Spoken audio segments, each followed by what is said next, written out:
kayo na ang idepensa.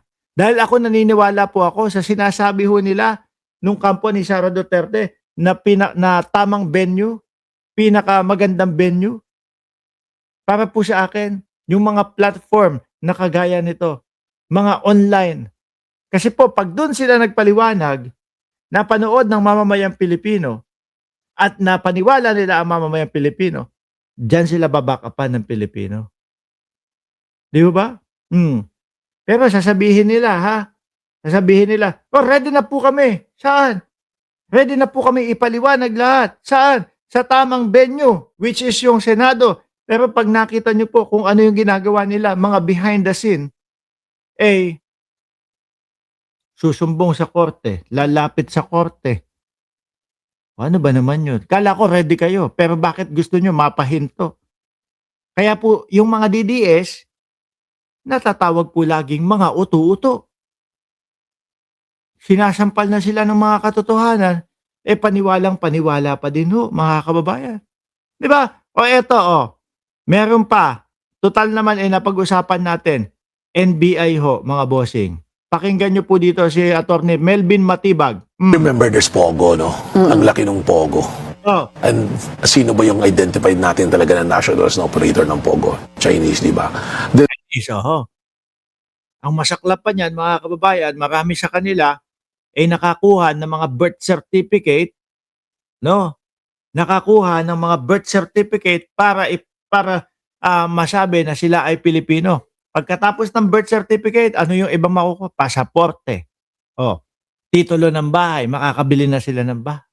Tapos, ang mangyayari, pagka yung like example, yung nangyayari po sa Palawan, sinasabi o naratibo ng China na sila daw po ang may-ari ng Palawan nung unang panahon. Paano kung yung mga yan na nakabili o nakagawa o nakakuha ng mga peking birth certificate, pinagbibili yung mga Palawan, tapos ipinakita, tingnan nyo, ayan yung namin.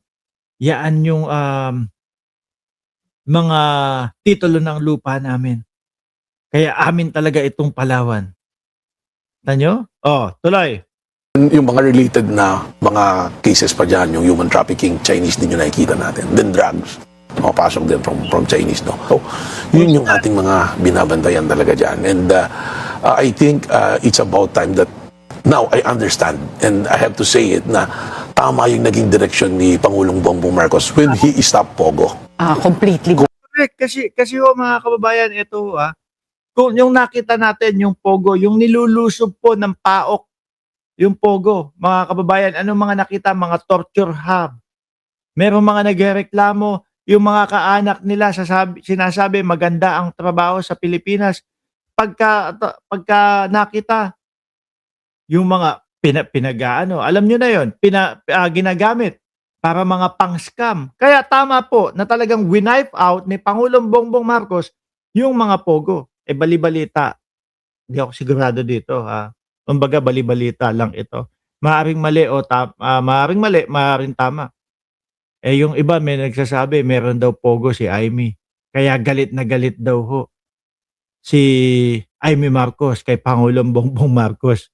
Kasi ulitin ko, hindi po iyon kumpirmado, rinig-rinig lang po natin sa kwentuhang political ho, mga kababayan. Completely na-stop niya. Kasi I think siguro whether consciously or nakita ni Presidente itong issue na to. Kasi related din to, Attorney Karen, yung sa Bataan. Yung lumabas dun sa testimony kahapon ni Ramil Madriaga na done grabbing sa Mariveles, Bataan. That is, Roque yata ito, we're investigating it. So are you also investigating Attorney Harry Roque? Kasi na-mention ni Madriaga si Attorney Harry si Roque, inimbestigahan daw ng NBI, Roque. Even before niya minention, there's already a complaint ng 17 farmers ang involved Chinese din. And puting na yan. Yari si Roque dito. Talaga ipit si Roque. ang hinahanap namin na tao is the incorporator of First Bataan is Pilipino na yung pangalan, Danny Caro, which there's traces. Danny Caro. Baka Danny Caroque yan, ha. Baka si Roque yan. Nagpangalang babae. Suspicion na ito, Chinese din na nakakuha rin ng birth certificate. If you will look at it, parang connected yata lahat.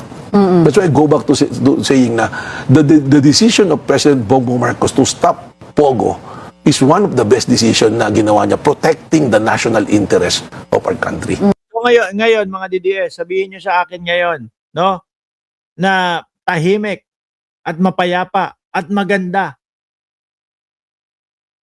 yung pamamalakad ni dating Pangulong Duterte nung siya ay nakaupo pa. Kung ganito yung mga naririnig natin, nagkalat yung mga bilihan, kuhaan ng mga birth certificate ng mga Chinese para maging Pilipino. Tapos sila yung mga pinagmumulan ng mga ipinagbabawal na gamot. Sila yung mga pinagmumulan ng mga land grabbing. Oh, paano nyo ngayon sasabihin na dati nung panahon ni dating Pangulong Duterte, ang safe ng Pilipinas. Tapos eto pa. Bakit ba nasama ito?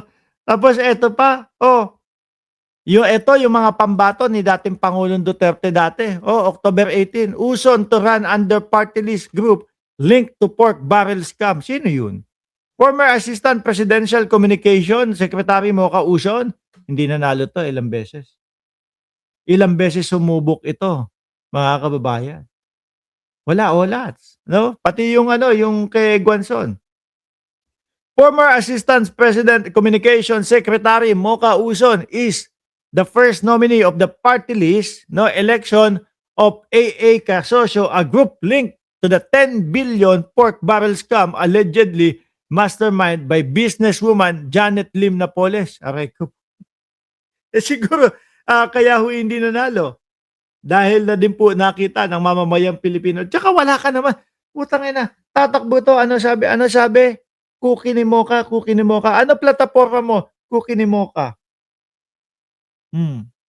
Iharap mo sa akin yan, kakainin ko yan eh. Sure. mahilig ho ako sa cookie, mga kababayan.